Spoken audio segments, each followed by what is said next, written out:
ഉത്തരയെ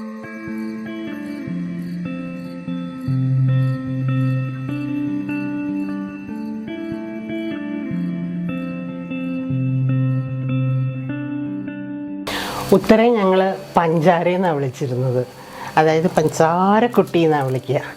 ഇതൊക്കെ ഉത്തരയുടെ പ്രിയപ്പെട്ട പാവക്കുട്ടികളാണ് ഇതെല്ലാവരും. ഇതിൻ്റെ പേര് റെഡ് റൈഡിങ് ഹുഡ് എന്നാണ്, പക്ഷേ റെഡ് റൈഡിങ് കുട്ടൻ എന്നാണ് വിളിക്കുക. അതെന്താണെന്നറിയില്ല, അതിനങ്ങനെ വരാത്തതുകൊണ്ടാന്ന് തോന്നുന്നു. അപ്പോൾ റെഡ് റൈഡിങ് ഹുഡിൻ്റെ കഥ പറഞ്ഞു കൊടുക്കാറുണ്ട് ഞങ്ങളെ. അപ്പോൾ ഈ പാവക്കുട്ടിയാണ് റെഡ് റൈഡിങ് ഹുഡ് എന്നാണ് അതിൻ്റെ വിചാരം. അപ്പോൾ അതിനെ അങ്ങനെ ഏറ്റവും ഫേവറേറ്റ് ആയിരുന്നു. ഇതേതാണ്ട് 10ാം ക്ലാസ് വരെയും പിടിച്ചുകൊണ്ട് നടന്നിട്ടുണ്ടെന്ന് എൻ്റെ ഒരു ഓർമ്മ.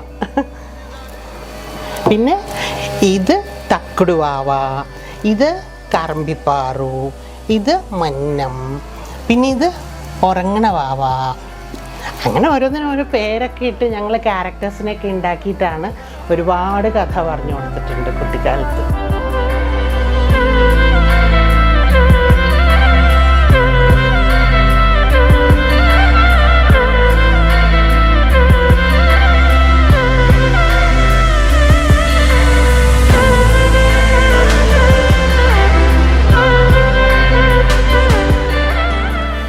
ഇതാണ് ഉത്തരയുടെ ഏറ്റവും ഫേവറേറ്റ് ആയിട്ടുള്ള സ്റ്റോറി ബുക്ക്.